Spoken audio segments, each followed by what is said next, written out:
إن الحمد لله نحمده ونستعينه ونستغفره ونؤمن به ونتوكل عليه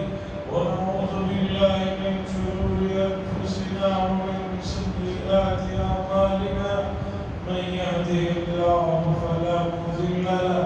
ومن يضلله فلا هادي له ونشهد أن لا إله إلا الله وحده